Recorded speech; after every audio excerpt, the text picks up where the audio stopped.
Well, hello, welcome to this super short thought. I'm just getting the Chaplaincy Land Rover ready for another day in the livestock markets. And I'll be driving off down the road and there seems to be cameras on every lamppost. How do you feel about that? Well, we do seem to live in an increasingly intrusive surveillance society where people get pretty sharp about their privacy. But why?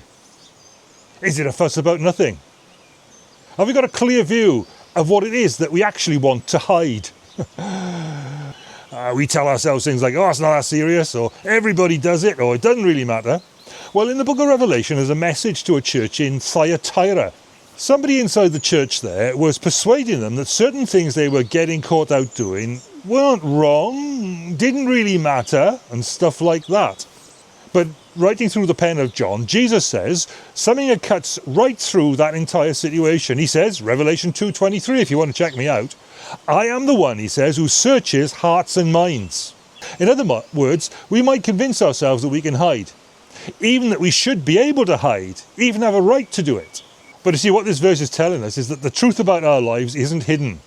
When they took the baby Jesus up the temple, there was a guy called Simeon there, and he said, this child is destined to cause the falling and rising of many in Israel, and to be a sign that will be spoken against. Well, we've seen that come true. So that the thoughts of many hearts will be revealed. Now, for some, that could sound intimidating. But in the Christian message, it's actually hopeful. Because the one who sees the truth about us, knows us through and through, he's telling us he can deal with it. Which gives us the chance to do something about it, so that being known and seen is no longer a problem. Because he is the one who makes forgiveness possible.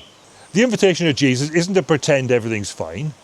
It's to step into the light, where truth leads not to condemnation, but to an undeserved and freely given new start.